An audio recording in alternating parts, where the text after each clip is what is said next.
Hey, hey, hey! Bienvenue au podcast de la semaine! Qu'est-ce que tu regardes? Épisode 218. 218, Ben, gros épisode.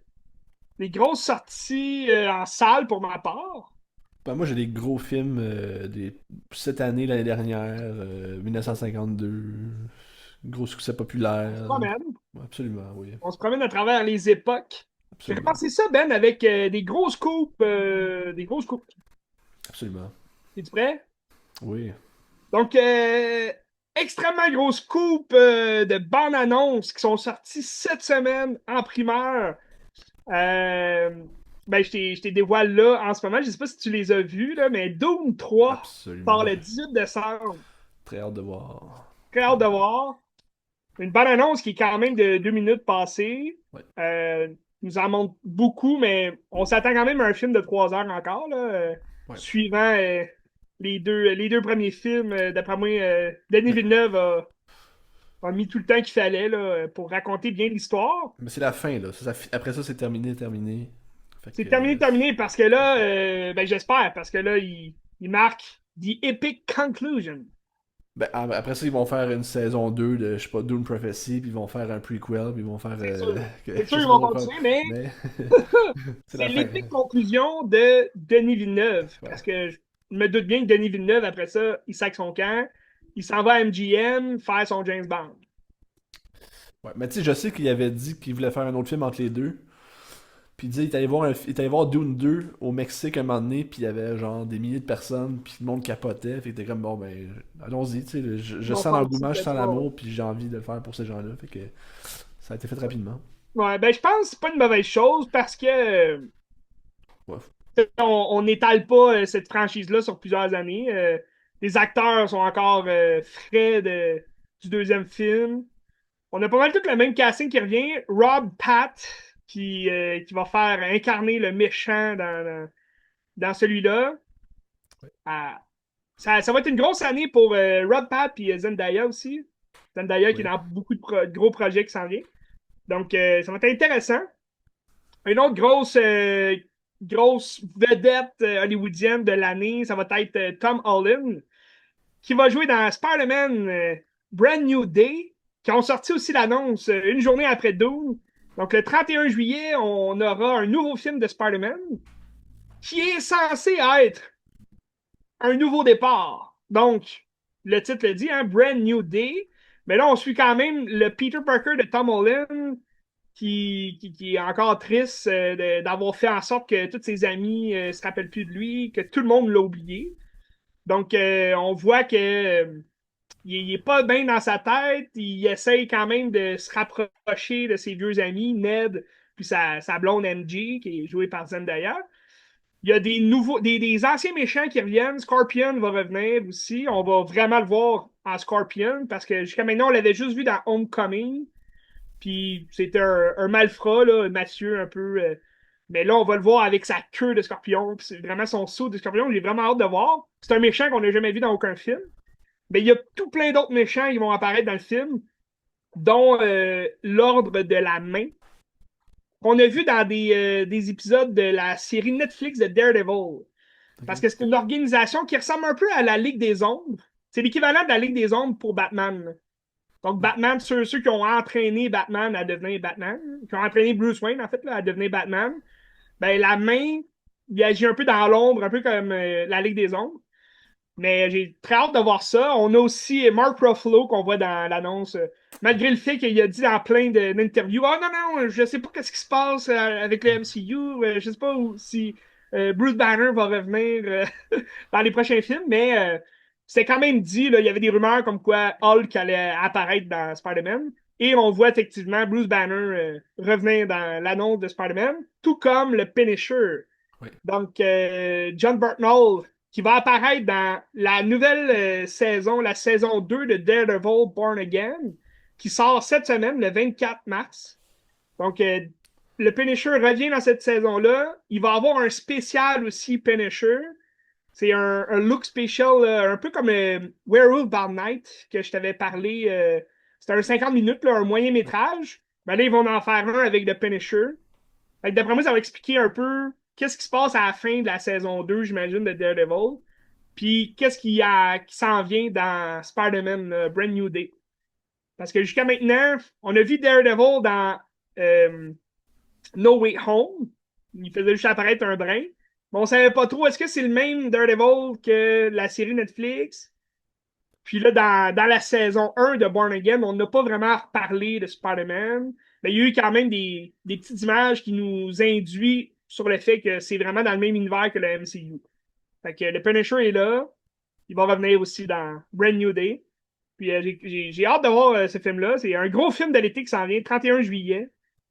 Euh, Autre grosse bande-annonce, Ben, qui a passé un peu, je trouve, sous le radar. Là. J'en ai pas vu tant que ça sur les réseaux, mais moi, je suis Paramount Picture, fait que j'ai eu la petite preview. C'est pas une grosse bande-annonce, c'est un petit teaser, mais ça nous annonce les dates pour, ben, la date, en fait, du prochain Sonic. Donc, Ok. Sonic, le Hérisson 4, va sortir le 19 mars 2027. Donc, c'est l'année prochaine.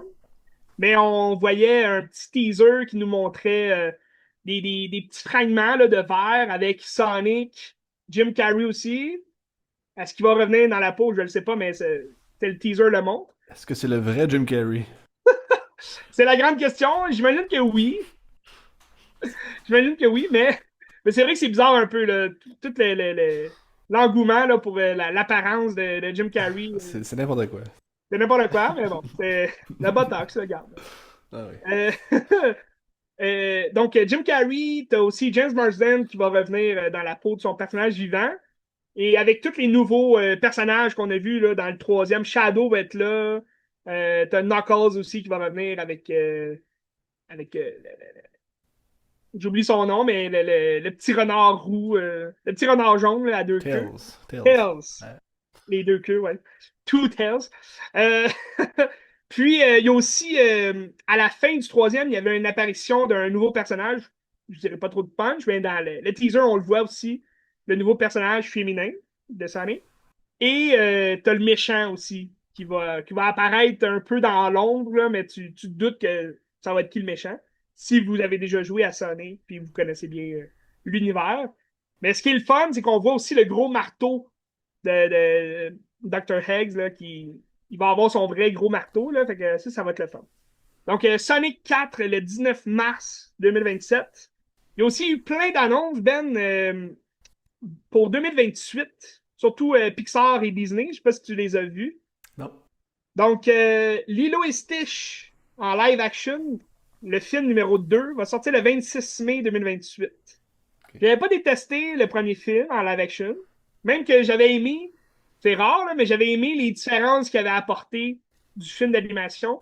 On se retrouvait un peu plus dans un Florida Project, là, version Disney, là, on s'entend. C'était pas aussi deep là, que Florida Project. Mais on se retrouvait un peu plus terre à terre, puis j'ai bien aimé les changements qu'ils ont fait. Pour une fois, ils n'ont pas copié-collé le film. Ouais. Ça, c'est le fun, parce que un live action d'un film d'animation qui a super bien marché, ça sert juste à rien. Fait que 26 mai 2028 pour Lilo et Stitch 2 en live action. Et le 16 juin 2028, The Incredible Eh 3. oui. Donc, les Incroyables 3 sont vraiment officiels sur la map du calendrier de Disney, Pixar surtout. Donc, le 16 juin 2028, on pourra voir le troisième film des Incroyables. Si on retourne un peu dans les bandes annonces là, qui ont sorti dernièrement, donc on a eu le premier teaser, mais c'est une bonne annonce, là, mais on voit pas grand-chose. Mais c'est un teaser pour la série HBO Lanterns. Ok. Si tu connais un peu, Ben, Green c'est Lantern. une série sur Green Lantern, donc qui va sortir en août. Puis là, ça fait jaser parce que les gens sont pas satisfaits, mais ça ressemble un peu à un True Detective version Green Lanterns. Donc, c'est comme deux Lanterns. Là, t'as Al Jordan avec sa recrue qui vont être là. Avec Jon Stewart, c'est sa recrue. Puis dans le fond, Jon Stewart, c'est le deuxième humain à devenir Green Lantern dans les BD. Là. Ok. Donc, t'as plusieurs. Ben, je pense que t'as 4 humains qui ont eu la bague de Green Lanterns, dont Hal Jordan qui est le premier. Après ça, t'as Guy Gardner qui a été joué par Nathan Fillion dans le Superman qui vient de sortir de James Gunn. Donc, on a vu Guy Gardner qui est un peu un fraîchier roux. Là. Il a une coupe bol dégueu. Mais ça, je pense que c'est le troisième humain. Mais ben, c'est peut-être le deuxième. Là. Ça, pour la continuité, je ne sais pas trop. Peut-être que les bandes dessinées aussi changent la continuité. Mais Jon Stewart, c'est l'héritier de Hal Jordan. Donc, ça va être, j'imagine, un Buddy Cops movie à la Green Lantern. Mais je ne sais pas trop où ça s'en va. L'annonce nous en dit pas plus, mais ça sort au mois d'août, donc sur HBO. J'ai quand même confiance à HBO. Je pense qu'ils ont fait du bon stock. Puis, tu sais, là, c'est quand Warner Bros. Il était sur le travail. Là. C'est pas. Ouais, ouais, Et pas là, clairement. prochainement, ça va être Paramount là, qui va avoir la main dessus. Mais pour l'instant, ça semble bien de ce que moi j'ai vu. On a eu aussi la bande-annonce de Beef saison 2. Je t'en avais parlé un peu là, que ça s'en venait. Donc, la saison 2 de Beef sur Netflix, qui va sortir le 16 avril cette année. Avec beaucoup de vedettes, là, t'as Oscar Isaac, t'as Carey Mulligan aussi, puis Kelly Spaney. Teddy Spiney, qui vont jouer dans la saison 2 de Beef, que j'attends quand même de pied ferme. Là. J'avais beaucoup aimé la première saison. Je pense pas que c'est 100% les mêmes écrivains, les mêmes scénaristes. Je pense que c'est le même réalisateur, par contre. Là. Mais je pense que ça va être bon. La première saison était super. On a eu enfin une grosse bande-annonce, une longue bande-annonce de la saison finale des Boys. Donc, The Boys, Ok. qui sort au mois d'avril. Ça s'en vient là, au début du mois d'avril sur Prime Video. Donc, si vous avez suivi les 4 saisons, ça, c'est la cinquième. Faut avoir écouté les 2 saisons de Gen V, qui sont comme des spin-offs, mais ça se passe entre les saisons là, des The Boys. Je pense que ça va être une grosse saison, ça va être une grosse finale aussi. J'espère que ça va être une bonne finale. Pas que ça fasse comme un peu les finales. Tu sais, il y a beaucoup de finales là, de saison qui sont plus Oui. ou moins mijotées à la bonne franquette, là, mais bon. J'espère que ça va être très bon, mais de ce que j'ai vu, moi j'ai pas lu les BD là, de Boys, mais à ce qui paraît, on voit des images dans le bande-annonce qui montrent qu'ils vont probablement finir ça comme dans la BD. Fait que c'est bon signe, là, vu que la BD, à ce qui paraît, il y a une très très bonne fin. Euh, on a eu le premier teaser, mais ça s'en vient le film, là, mais c'est juste on n'a rien vu à date vraiment d'incroyable de ce film-là. Ben là, ils ont sorti les premières images de Mother Mary, le prochain film de David Lowery avec Anna Thaoué. Je sais pas si Ah oui, j'avais entendu parler, mais j'ai pas vu les images, ouais. ouais, ils ont sorti les images. Ça a l'air quand même psychédélique là, comme film. C'est un A24. Puis Ouais. c'est avec Anna Thaoué. Donc ça sort le 17 avril. Est-ce que ça va jouer dans tous les cinémas? Je ne le sais pas. Ça a l'air quand même assez particulier là, comme film. Mais j'ai Puis hâte de voir. David Lowery, Ouais, j'ai d'habitude, hâte de ça voir. joue. Tu sais, Green Knight, ça avait joué quand même partout. Là. Mais ça avait eu une bonne promotion aussi, Green Knight, puis c'était comme peut-être plus facile à vendre parce que c'est une affaire de Peut-être, ouais. chevalier, qui est pas un film de chevalier, mais comme qui est un film de C'est chevalier. ça, qui ressemble. Là. Ouais, c'est ça. Mais là, c'est Mother Mary. Bon, c'est ça. Ben, ça a l'air bien. C'est le 17 avril. Et je vous rappelle que Anna Thaoué, on la voit aussi le 1er mai dans Le Diable s'habille en Prada 2. Ils ont sorti aussi une longue bande-annonce là, dernièrement. On a eu également. Bon, là, c'est des bandes-annonces plus ou moins intéressantes. Ben, intéressantes. C'est des films qui s'en viennent. On garde l'œil dessus, là, mais c'est juste pour vous les annoncer. Là. Le 15 mai, le nouveau film de Guy Ritchie qui sort, ça s'appelle In the Grey. C'est avec Jake Gyllenhaal puis Henry Cavill aussi. Donc, ça a l'air le fun. Ça va ressembler à du Guy Ritchie qu'on connaît, là, d'après moi. Henry Cavill, il a bien joué dans Code Uncle. Ouais. Puis Jake Gyllenhaal, il avait joué dans le Convoi, là, le Convent, qui est sur Prime Video là, en ce moment. Ouais, qui est assez récent, ça. Hein. Ouais, c'est très Ouais, récent, là. ok, c'est ça. Il protégeait, dans le Ouais, fond, ouais, en tout cas, un gars à l'armée. ouais. Mais ça va du Guy Ritchie, donc à voir. Et le 27 mars, donc la semaine prochaine, sur Disney+, ben, c'est sur Hulu, là, mais si vous avez Disney+, c'est sur Disney+. Il y a un film qui sort avec Vince Vaughn, puis James Marsden, Mike and Nick and Alice. Ça a l'air quand même particulier, ça a l'air Oui, j'ai drôle. vu passer ça, oui, oui, ouais. C'est comme c'est un voyage dans le temps, là. C'est comme Vince Vaughn qui revient du futur, puis là, il veut comme kidnapper son lui du passé.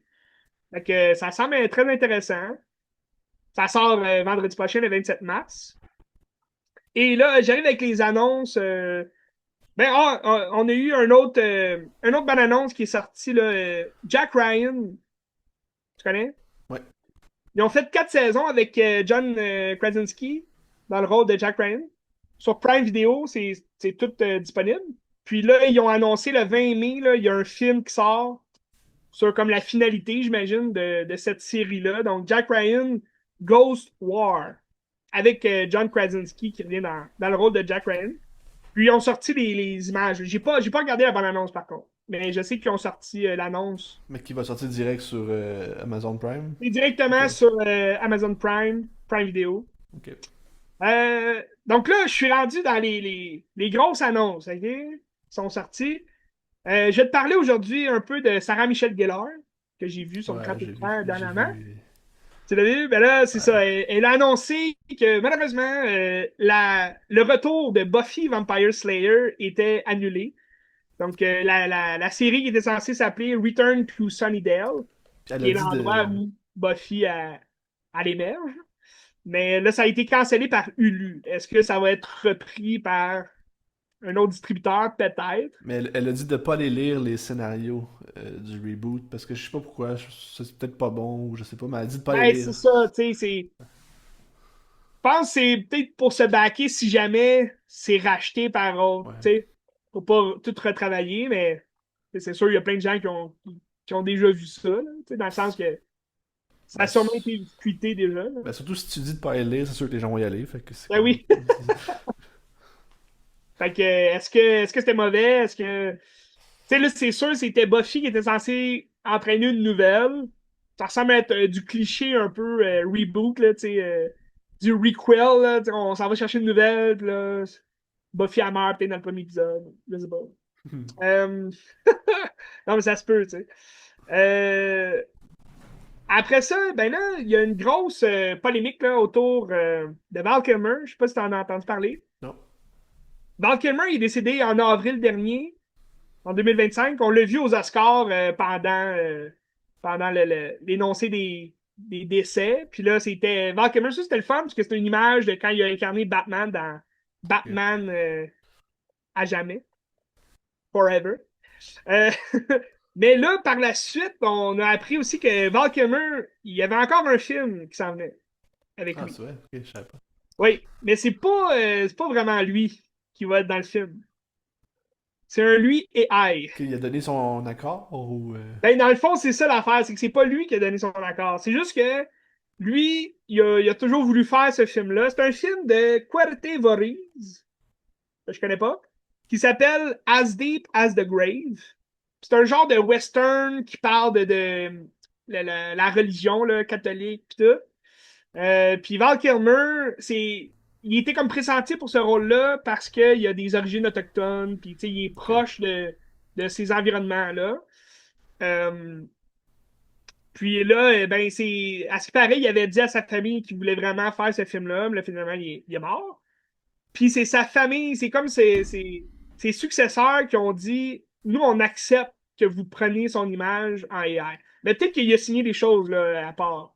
C'est pas tout le fin mot de l'histoire, mais toutes les redevances vont aller à sa famille, mais il va être payé comme un vrai acteur, mais ça va être juste des images AI. Puis même la famille a donné plein d'images, des photos de lui, puis des vidéos pour refaire sa voix.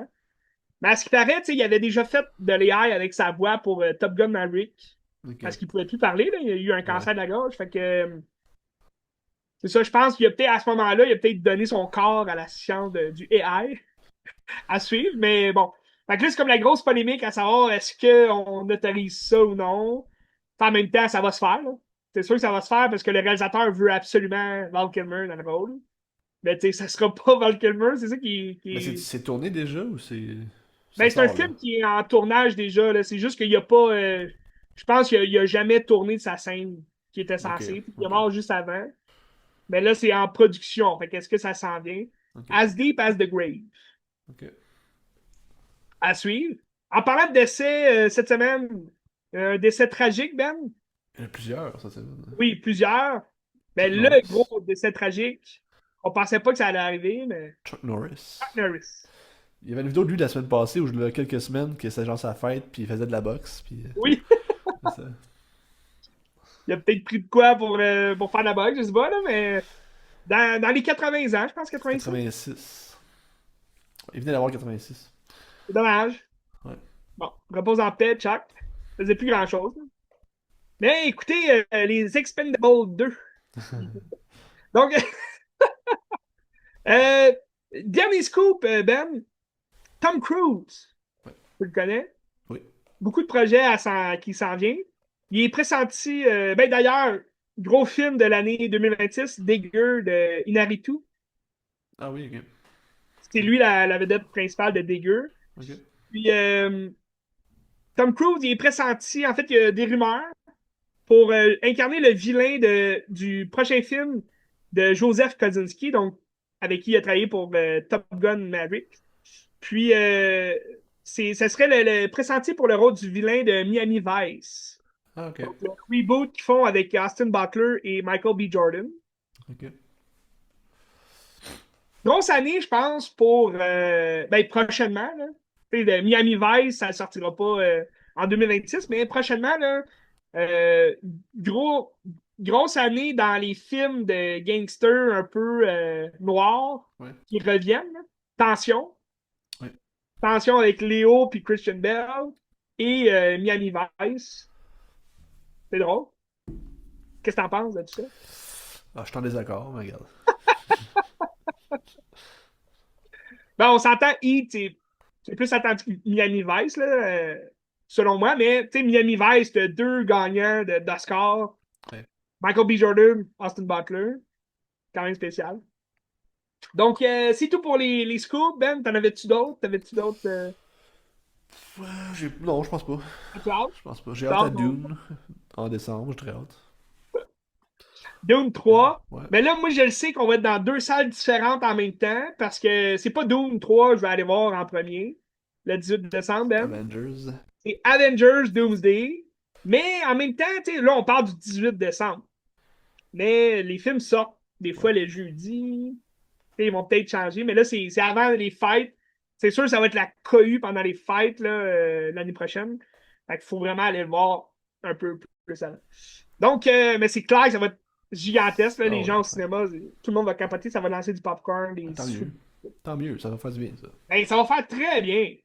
Donc, Ben, je commence ça en force cette semaine avec une nouveauté. Que, au début, quand je vois les images, j'étais comme, ah, ça a l'air de jouer du violon, chipette, puis je sais Oui, pas trop. Puis là, tous les commentaires, c'est que c'est dithyrambique, c'est fou raide. Que je suis quand même excité de le voir, j'ai hâte d'aller. C'est quand même des bons réalisateurs aussi, qui ont fait des bonnes choses. Les oui, Spider-Man, les derniers Spider-Man Across the Spider-Verse, puis Into the Spider-Verse sont derrière ça, producteurs puis scénaristes, je pense. oui. Ben là, c'est ça. Donc, on parle de projet Hail Mary. Oui. Donc, Project Hail Mary. En français, projet de dernière chance. Donc, par le duo de réalisateurs Phil Lord et Christopher Miller, qui sont derrière, comme tu l'as dit, là, producteurs Spider-Man. surtout là, des Spider-Verse, Lego Batman aussi. Mais c'est les Lego réalisateurs Movie aussi. du Lego Batman le premier. Là. Lego Donc, Movie. celui qui a parti ça. Là. Lego Movie. Lego Movie, oui, Oui, excuse. c'est ça. Qui est très très bon d'ailleurs, c'est génial. Là. Il est très très bon. Oui. Puis, ben aussi, c'est ça. Ce qui fait pas, c'est qu'il est aussi réalisateur. Ben, les deux là, sont réalisateurs des 21 Jump Ouais. Street et 22 Jump Ouais. Street. Je trouve que c'est un peu une dégradation là, de leur. Mais que c'est pas de la leur réalisation. vidange non plus nécessairement. Là. Fait que c'est pas si Non, pire. c'est ça. C'est moins bon, mais. Mais aussi Cloudy with the Chance of Meatballs. Oui, Il ça. pleut des Ouais, hamburgers. c'est ça. C'était Ça, excellent, ça aussi. Moi, j'ai adoré. Mais effectivement, sont écrivains là, pour tous les films des Lego aussi, puis le Spider-Verse. Donc, quand même, ils ont de l'imagination en tête. Puis là, Project Hail Mary, ben, je le sais pourquoi tu étais froid aussi au début pour ce film-là, c'est que Ah oui. c'est du même écrivain que The Martian, donc Seul sur Mars, film de Ridley Scott, que j'ai réécouté juste avant d'aller voir Projet Dernière Chance. Puis, ben, j'ai toujours autant de plaisir, moi, à écouter The Martian. Je trouve ça le fun, mais je comprends ton point de vue dans le sens que c'est un gars qui est seul, puis il parle à lui-même, mais tu sais, devant les caméras, puis il explique tout ce qu'il fait. Ben, je trouve que ça fit bien dans le scénario parce qu'il explique, tu sais, le gars, il va mourir, là, tu sais, dans le sens qu'il essaie de survivre, mais il sait très bien que ce qu'il peut laisser, c'est juste des traces à l'écran, donc il parle aux auditeurs. Donc, moi, j'ai toujours beaucoup de plaisir à regarder ce film-là, puis mais là, j'ai été quand même hype à aller voir Project and Mary, même si c'est pas Ridley Scott, là, le réalisateur, mais c'est du même écrivain. Donc, je savais qu'on allait peut-être vers la même place. Puis, pour vrai, c'est quand même, c'est pareil, mais en même temps, c'est très différent, dans le sens que c'est Ryan Gosling qui va se retrouver seul dans l'espace, dans un vaisseau, avec une mission qui, ben, au début, selon le preview, je trouvais que ça ressemblait beaucoup à Sunshine, le film de Danny Boyle. Mais Donc, j'imagine une que c'est équipe qui s'en zéro la va même vibe que Sunshine. sauver le soleil, là. Ouais. Parce que sa mission, c'est de sauver le soleil, mais c'est qu'il y a comme des particules qui empêchent le soleil de vivre. Donc, de faire vivre la planète, en fait, là. Mais je veux pas trop en dire, mais sa mission, c'est d'aller recueillir des informations dans un autre contrée de galaxie pour ramener ça sur Terre. Puis dans le fond, c'est le projet Dernière Chance, c'est-à-dire que la planète en a pour encore juste 20 ans. Puis lui, ben, c'est comme une mission suicide, là. S'il va là, c'est que il pourra jamais revenir, tu sais, sur Terre. Fait que c'est comme toute la charge émotionnelle rend son personnage un peu, tu sais, il est conscient de ce qu'il fait, mais en même temps, on dirait qu'il sait pas trop où il s'en va dans tout ça. Puis sais, moi, j'ai beaucoup aimé le jeu d'acteur de Ryan Gosling parce que il est capable, tu sais, de faire autant un jeu comique qu'un jeu très dramatique, puis, tu sais, de montrer vraiment que, tu sais, il est comme pas habile avec ce qu'il fait là, dans son personnage, je parle.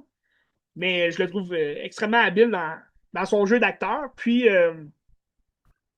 ce rôle-là, ben, c'était parfait pour lui parce que c'est justement ça, ce personnage-là, c'est qu'il se rend là, mais c'est pas un pilote de vaisseau, c'est un scientifique, mais en fond, c'est un biologiste, là, c'est un prof de sciences, là, Ouais. il est pas apte à être dans l'espace en ce moment, mais c'est quand même lui qui se retrouve là par différentes versions là, que vous allez voir dans le film.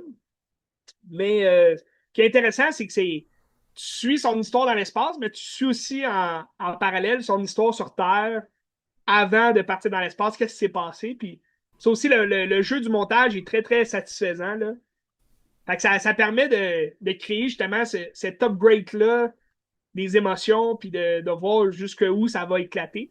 Puis le film, ben, je veux pas trop en dire, mais il se rapproche beaucoup d'un E.T., d'un film sur l'amitié, sur le partage, sur le partage des connaissances, le partage de l'amour qu'on a à donner, il faut le donner à tout le monde, à peu importe qui. Puis, je trouve que c'est un message aussi, ben, c'est peut-être plus la portion hollywoodienne, là, mais c'est un message sur les guerres aussi, dans le sens, travaillons ensemble pour faire raviver le monde. T'sais. Mais, fait que c'est ça. Mais c'était très bon, je vous le conseille. Je peux pas trop en dire. Il y a plein d'éléments dans le film qui font en sorte que tabarouette, ça t'éclate d'en face. T'es comme, wow.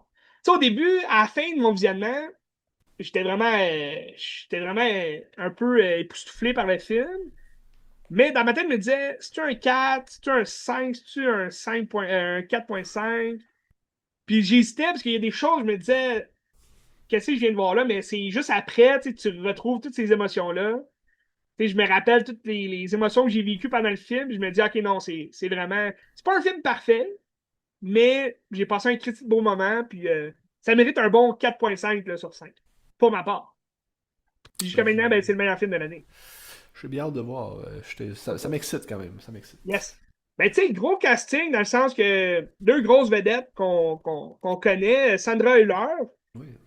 puis Ryan Gosling. Tu sais, mais c'est sûr que tu sais, Sandra Hüller, c'est comme le personnage secondaire là, qui soutient à Ryan Gosling, mais Ryan Gosling, il livre une très belle performance.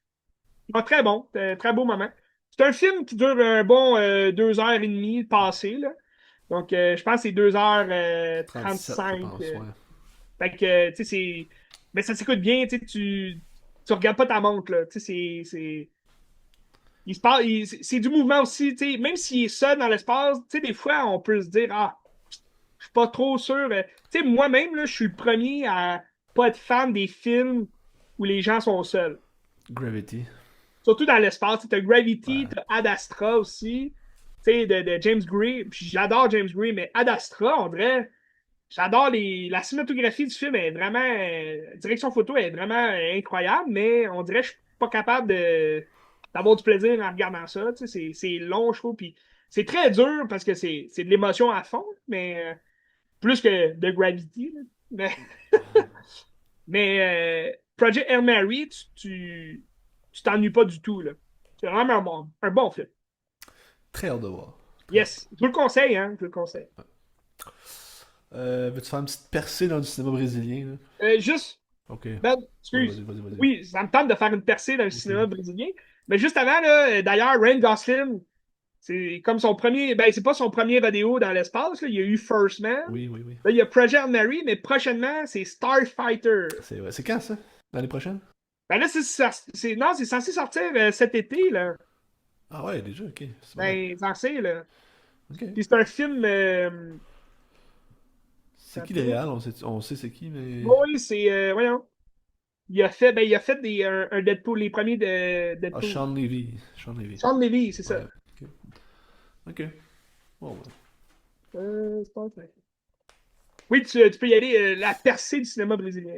Ben écoute, le cinéma brésilien est comme en montée depuis quelques années aussi. Puis tu sais, aux Oscars, ça se fait sentir. Ah, Puis excuse, à Cannes, ça sort en 2027, Starfighter. l'an Donc, c'est pas prochain. cette année. Dans un an. Dans un an. Yes. Mais c'est ça, tu sais, le cinéma brésilien fait une percée un peu partout dans le monde. C'est comme une genre de renouveau. Après les années 60, où est-ce que c'était comme. Ben, je sais pas si c'était populaire les années 60, mais ils ont fait des grands films des années 60. C'est comme un Mhm. peu creux de vague après ça. Puis ben, c'est sûr qu'il y a une dictature qui va revenir dans ce que je vais parler dans les films, mais quand il y a une dictature quelque part, ça tue la culture. Puis c'est pas très bon. Ouais. Puis on dirait que là, ça revient. Puis on essaie de parler de cette époque-là. Puisqu'il y a deux films dans les dernières années qui parlent de les années 70 au Brésil, puis comment que c'était nocif, puis comment que des gens ont été persécutés, puis des affaires comme ça. L'année dernière, qui était nommé aux Oscars pour meilleur film, il a gagné meilleur film étranger aussi. L'actrice principale est en nomination pour Mhm. meilleure actrice, mais elle n'a pas gagné malheureusement, Fernanda Torres. Walter Salles, il avait fait I'm Still Here. Est-ce que tu l'as pas vu, hein? I'm Je l'ai Still pas Here. vu. Le film On est était, sur je me Crave. rappelle à la Cinémathèque, on avait vu l'annonce ensemble, puis on Oui. pleurait comme des bébés. Juste pendant l'annonce. On pleurait, ben non, on pleurait pas, On pleurait pas. mais Non. c'était un très beau Non, mais film, ça semblait très émotif comme film. quand même, mais ouais, mettons là, mais moins que d'autres choses. Ok. Puis c'est ça, ben, c'est l'histoire d'une famille au Brésil dans les années 70, où est-ce que c'est genre des médecins, ou c'est des chercheurs, des affaires comme ça. Puis là, du jour au lendemain, il y a des gens qui rentrent dans la famille, Mhm. puis qui disent le père vient avec nous autres, il faut être comparaître pour quelque chose, tu sais. Ils disent, là, les gens restent dans la maison, puis ils disent, ok, ben regarde, restez là, il va venir à soir, puis c'est correct. Finalement, il revient jamais. Puis le film, c'est ça, c'est d'essayer de comprendre un peu qu'est-ce qui s'est passé avec cet homme-là, puis c'est une histoire vraie, là, c'est la vie de la madame qui essaye de lutter pour trouver la vérité sur son mari, puis comme Mhm. dénoncer un peu ce qui s'est passé, puis ce qui se passait à l'époque, parce que tu sais, c'était plein de gens qui ont disparu aussi de même, puis tout ça. Puis, tu sais, ça se passe dans une dictature, puis ce que je trouve drôle, c'est que tu sais, au Canada puis au Québec, on n'était pas une dictature dans les années 70, mais il s'est passé à peu près la même chose. Tu sais, que la crise d'octobre, ils ont emprisonné une classe de gens, certains, tu sais, les syndicalistes, les artistes, les gens de gauche. pour aucune raison, juste par leur allégeance. Puis on est au Québec, là, tu sais, c'est pas. Ouais. Fait que ça, je trouve intéressant le parallèle, puis de comment c'est raconté, tout ça. J'ai trouvé ça. J'ai pas trouvé ça grandiose comme film, malheureusement. Ok. C'est un très bon film, mais la manière, c'est que c'est comme trop classique dans la manière de raconter. Tu sais, c'est linéaire, c'est biographique, puis c'est le fun. Mais au niveau cinématographique, ça m'a moins comme fait vibrer que l'autre film que je vais Persécuté. jaser. Hein? Ça t'a moins persécuté. Ouais, genre que l'autre film après. Parce que l'autre film que je vais jaser tout de suite, qui s'appelle L'Agent Secret, qui était, je l'ai parlé la semaine passée, mon numéro un. Ah, Nominé aux Oscars, malheureusement, pas gagné. malheureusement. Ben, malheureusement, Valeur sentimentale l'a très bien mérité son prix aussi, là, mais mon choix c'était L'Agent Secret. Là. Ça, Euh, je le sentais. oui, mais écoute, je suis pas déçu pareil. Là. Valeur sentimentale, c'est très très bon. Là. Oui. Regardez-le. Puis c'est ça, L'Agent Secret va parler des mêmes choses un peu. C'est la dictature des années 70. C'est un homme que. C'est une chasse à l'homme, dans le fond, le film, un petit peu. Ça dure 2 heures et demie. Tu comprends pas ce qui se passe. Tu sais pas c'est qui ce gars-là. Tu comprends pas c'est quoi son identité. Mais c'était juste avec lui. Puis c'est comme s'il essaie de fuir quelque chose, mais il y a sa réalité. Il y a sa famille. Puis là, il essaie de gérer sa famille à travers tout ça. Puis il y a des gens qui le cherchent. Puis il cherche une personne, mais c'est pas nécessairement lui. Fait que là, c'est comme. Qu'est-ce qui se passe, tu sais. Hmm. Puis ce que j'ai aimé, puis ça se passe aussi à Recife. C'est la ville d'où Kleber Mendoza Filho vient aussi, d'ailleurs. OK. Qui est le réalisateur. Puis c'est lui qui avait offert aussi Bacurao en 2016, 2017. Mhm. Intéressant aussi, mais moins bon que l'agent secret. Puis c'est ça, tu sais, l'histoire revient au même. C'est la persécution, c'est la disparition, c'est les meurtres, c'est des choses comme ça, qui ont été faites par un régime, par la dictature. Puis, sauf que là, c'est raconté d'une manière vraiment pas classique. Ou ce que tu comprends pas, tu sais. Puis c'est fait en manière que tu comprends pas, puis que de manière tu trouves les affaires, tu as des clés pour comprendre. Mais je trouve Selon ça le génial. montage, tu veux dire? Ou plus dans le dialogue? Ben, dans l'écriture. Dans l'écriture, parce que tu sais pas c'est qui ce personnage-là avant genre 1 heure et demie. Puis ça, je trouve ça génial de dire. Puis t'es pas perdu, tu fais juste suivre, puis t'es Tu dedans. le Puis suis. c'est ça qui est intriguant, justement. T'es Hmm. pas dans le comme je comprends rien. C'est juste qui est cet homme, je sais pas. Mais je suis intrigué. Tu sais. Puis C'est plus ça, ça l'intrigue avance, plus est tu dans comprends. C'est ça, c'est vraiment bien écrit. C'est écrit aussi en flashback un peu. ouais. C'est une femme qui découvre l'histoire de ce personnage-là à travers des enregistrements qui ont été pris, je pense, durant genre une déposition à quelqu'un qui l'aide à se sortir un peu du trou dans lequel il est. Là, tu sais. Fait que c'est vraiment intéressant comment c'est raconté. Puis je trouve Hmm. ça. C'est la force du film pour moi, c'est sa structure, c'est inhabituel, ça nous sort de notre confort aussi, la manière de raconter l'histoire. Puis je trouve ça génial. Puis c'est ce qui en fait un grand film.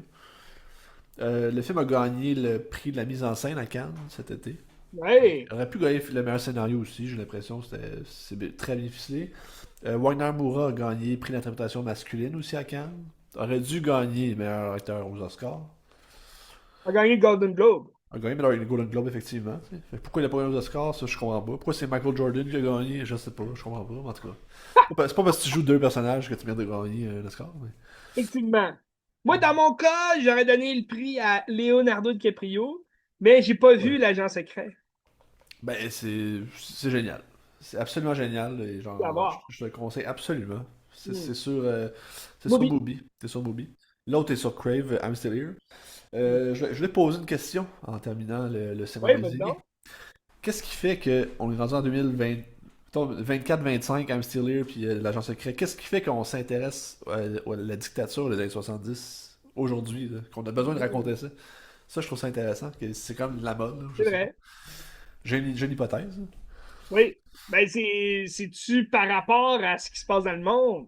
Ben, par rapport à ce qui se passe au Brésil, j'ai l'impression, parce que j'imagine dans le moment d'écrire les films, puis en pré-prod, je pense que c'était encore Jair Bolsonaro qui était au pouvoir au Brésil, qui était une fucking vidange d'extrême Ouais. droite, pourriture, qu'aujourd'hui je pense qu'il est en prison, puis il y a des problèmes de santé, puis c'est une vidange.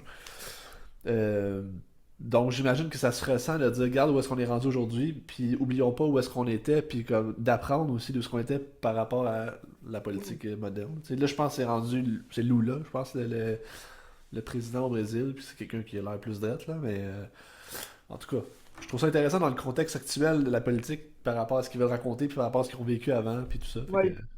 portrait intéressant de notre pays. Fait que, à Hmm. découvrir. À découvrir. voir. À voir absolument. Certainement. Faites-vous un double feature, Brésil.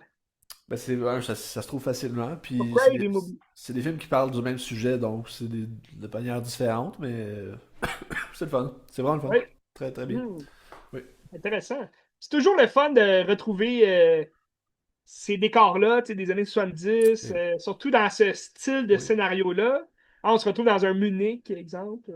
Ben, tu sais, si vous voulez voir un film aussi dans la même tranche de La Cité de Dieu, qui Oui. est Ah fou oui. raide, là, fou raide. Ça c'est un des meilleurs films que j'ai vu dans ma vie.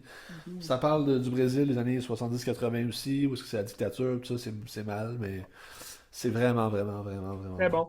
bon. Oui. Très bon film. Est-ce que c'est un peu ressemblant à Argo? Je l'ai pas vu, Argo, je OK. peux pas De dire. Ben Affleck, Ah, j'ai pas vu. fier partisan de Quentin Tarantino. C'est parce que quand Argo a gagné meilleur film Ouais, aux Oscars, ouais. ben je pense que c'était aux Oscars ou au Golden Globe, je me rappelle plus, mais c'était la même année que Quentin Tarantino présentait Django, je crois, Ok, en 2012, 2013. Ouais. 2012-2013, ouais. Puis, ben c'est ça, fait que quand ils ont nommé le film Argo, Quentin Tarantino, il y a eu une caméra sur lui, puis il a comme craché son eau en disant What the fuck?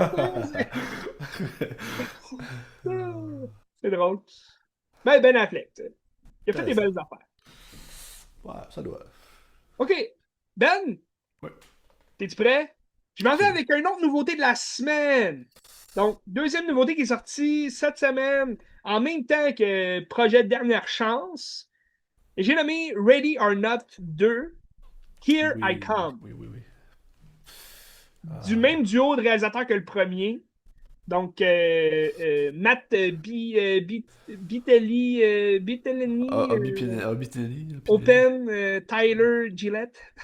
Moi, j'ai une Gros question par nom. rapport à ça. Oui, vas-y donc, Ben. Est-ce que c'est autant insignifiant que le premier film? Je l'ai même trouvé encore plus insignifiant et je t'explique pourquoi.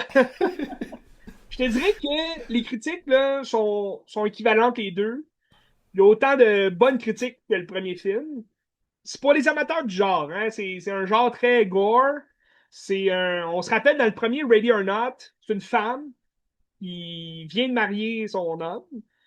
Puis c'est une famille très riche. Ils ont un manoir, ils ont comme des terres à eux, ils ont un majordome. Puis là, elle rentre dans cette famille-là, elle connaît pas personne, mais tu sais, c'est comme. Ils se sont mariés rapide, là. Puis, ben, la tradition dans cette famille-là, c'est de faire un jeu pour la nouvelle fiancée qui rentre dans la famille. Ah, c'est un jeu, c'est juste un rite de passage pour faire partie de notre famille. Il faut que tu piges une carte, puis qu'on joue tous ensemble à un jeu. Puis, malheureusement, ben, elle tombe sur la seule carte qu'elle n'aurait pas dû tomber, qui est la cache-cache. Donc, la cache-cache, c'est le jeu mortel sur lequel tout le monde, bon, se regarde en disant Colin, c'est dommage, c'est pas cette carte-là qu'il fallait que tu piges. Puis, ben là, elle se retrouve dans une chasse à l'homme où elle doit se cacher jusqu'à jusqu'au lever du jour, dans le fond, toute la nuit. Puis, si elle gagne, ben, elle reste en vie. Mais si elle perd, dans le fond, il faut qu'un membre de la famille la tue pour, pour qu'eux gagnent. Il faut qu'ils la trouvent puis Ouais. la tuent. Fait que c'est comme un sacrifice, si tu veux, à Monsieur Lebel.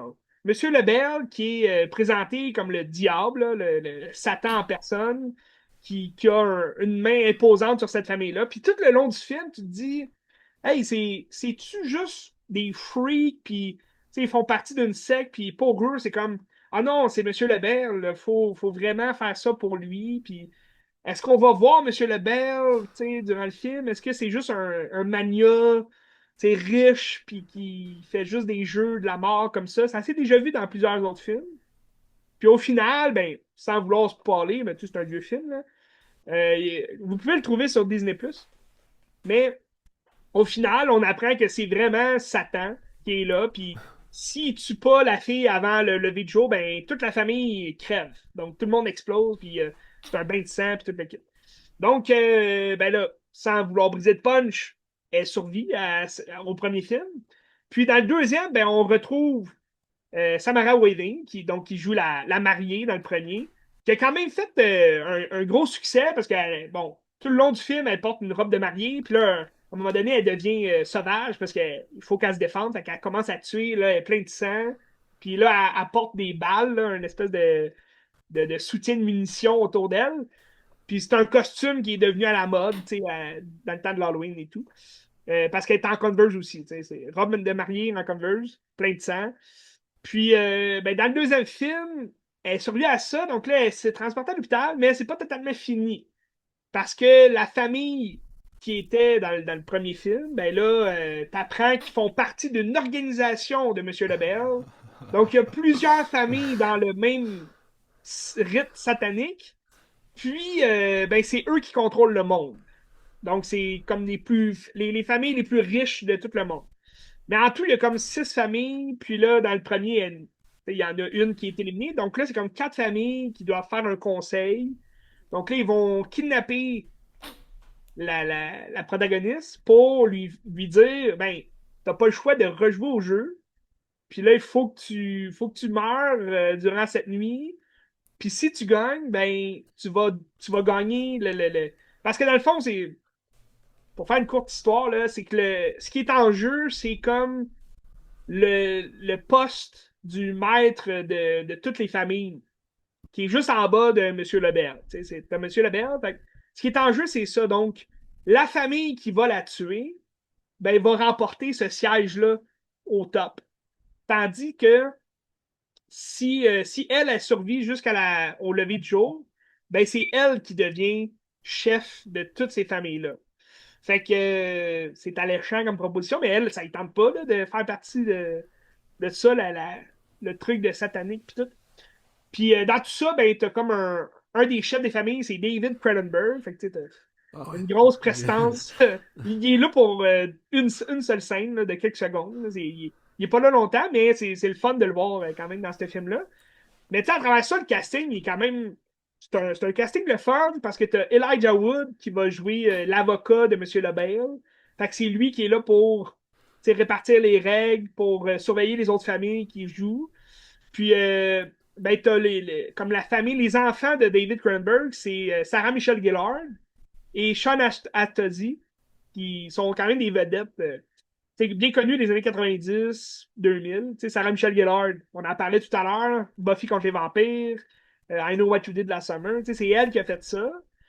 Puis, c'est le fun de les revoir tu sais, sur grand écran et tout, mais je trouve que le film tombe carrément à plat parce que c'est exactement la même maudite affaire que le premier. Là. Tu sais, les scénaristes, là, ils n'ont pas été creusés fort fort là, pour trouver une histoire qui a de l'allure puis une histoire qui est le fun à regarder.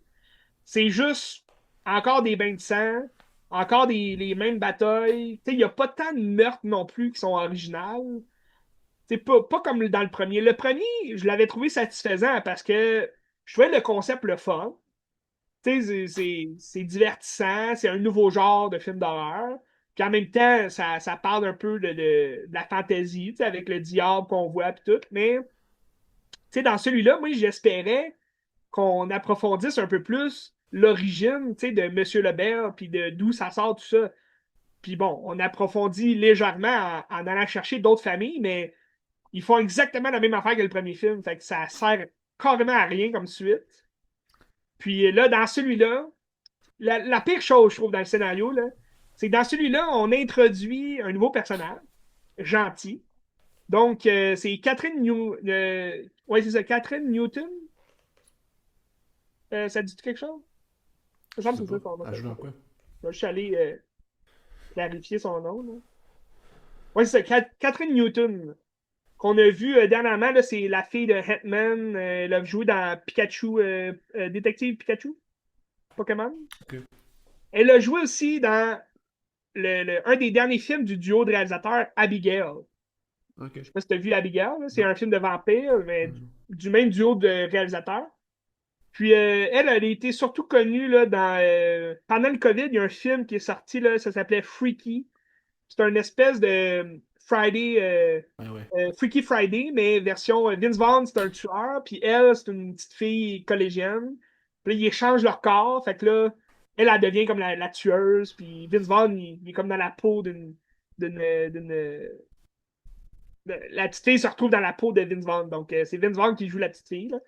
Mais donc, elle a été connue pour ça. Elle a joué aussi dans Big Little Lies de Jean-Marc Vallée. C'est vrai, elle a un rôle là-dedans. J'ai pas fini cette série-là. C'est bon. Mais c'était très bien, je quand même. Ouais, c'est bon. Puis elle a un rôle aussi dans Three Billboards Outside Ah ouais, ok. Ebbing. Très bon. Hey, t'as-tu vu d'ailleurs la bande-annonce du prochain de Martin McDonough? Oui, Oui, oui, c'est ça j'ai vrai, j'ai hâte. oublié de le marquer dans mon scoop. Ça j'ai Le hâte. prochain film avec John Malkovich. Ouais, Ça va être excellent. Puis Sam absolument. Rockwell aussi. Ouais. Donc, Catherine Newton, je reprends là où j'étais, le Ready or Not 2, Here I Come. Donc, il y a un nouveau personnage gentil qui va venir comme s'appuyer sur la protagoniste de Samara Weaving. Puis c'est sa petite sœur. Donc, Catherine Newton qui apparaît de nulle part. Elle a une sœur qui n'était pas à son mariage dans le premier film, qu'on n'a jamais entendu parler dans le premier. Mais là, elle apparaît. Tu sais, dans le premier, ils n'ont pas le temps non plus développer le personnage. Fait que je Ouais. comprends qu'on peut développer un peu plus le personnage, mais l'affaire, là, c'est que le duo de réalisateurs, tu te rappelles qu'est-ce qu'ils ont fait avant Ready or Not? Mais Scream? Ils ont fait 2 films de Scream. Ouais. OK? 2 requels dans lesquels il y a 2 sœurs qui se retrouvent depuis une séparation de plusieurs années. Puis là, tu m'as quitté, pourquoi t'es parti sans moi? Puis là, je suis désolé. Puis on est les meilleures sœurs, on vit des moments difficiles, on tue ensemble, puis tout ça, on devient plus forts les unes que les autres. Tu te rappelles de ça? Absolument. C'est la même maudite affaire dans Ready or Not 2. Les sœurs, ils se retrouvent depuis des années séparés, puis pourquoi tu m'as quitté, puis là, tu m'as laissé seul, puis dans toute cette merde-là, puis tu sais pas ce que j'ai vécu, puis là, finalement, ils vivent la même affaire ensemble, puis à la fin, ben, ils deviennent des sœurs pour la vie. Fait que c'est complètement du copier-coller sur Scream. J'ai complètement détesté cette partie-là du scénario. C'était complètement ridicule. Si au moins sa sœur, tu sais, au final, on apprenait qu'elle travaillait avec eux, puis tu sais, ça faisait des années que se sont pas vus. Fait qu'elle, elle a comme fait en sorte qu'elle rencontre tu sais, son fiancé qui est rentré là-dedans. Mais non, c'est complètement la même chose que les sœurs Carpenter dans Scream. Puis c'est décevant. Tu sais, c'est décevant à ce point-là. Donc au niveau de scénario, c'est très plate. Niveau gore, puis tu sais, tuerie et tout, c'est du déjà vu, mais c'est le fun. Tu sais, c'est quelque chose qui est gagnant à chaque fois. Là. Fait que c'est sûr que ça va être bon pour le public, là, ce film-là, mais si on s'en va pour chercher une suite qui a un upgrade du premier film, c'est pas ce qu'on a, là. Et pas du tout. Et avec le casting qu'il y avait, il aurait pu faire quelque chose de vraiment incroyable, puis beaucoup plus dystopique. Ou, tu sais, même à la limite, là, puis ça, je l'ai écrit dans ma critique Letterboxd, puis même la protagoniste dans le film, elle leur dit on va jouer à un nouveau jeu, tu sais. Puis là, t'as Elijah Wood qui fait juste dire non, non, on va jouer au même jeu. Tu sais, c'est comme. Au moins, tu sais, va chercher des idées avec un autre jeu qu'on connaît pour que ce soit plus amusant, tu sais, je sais pas. Une espèce de jeu d'échecs version meurtrier. Ou, tu sais, c'est carrément la même affaire, là. Fait que je trouve ça vraiment plate. C'était dommage. Le duo de réalisateurs, ne montrent pas vraiment qu'ils ont des idées derrière les oreilles. Là. Ils ont eu du succès avec Scream, avec. Abigail, j'ai trouvé ça original. C'était une petite ballerine vampire. C'était sanglant encore là, mais là, ils font tout le temps la même affaire. Puis là, je suis un peu déçu parce que c'est eux qui sont censés faire le prochain The Mummy, le Mummy 4, Ah oui, oui, avec ok. Brendan Ah oui, Fraser, ok. Oh my god. le gros retour. Ok.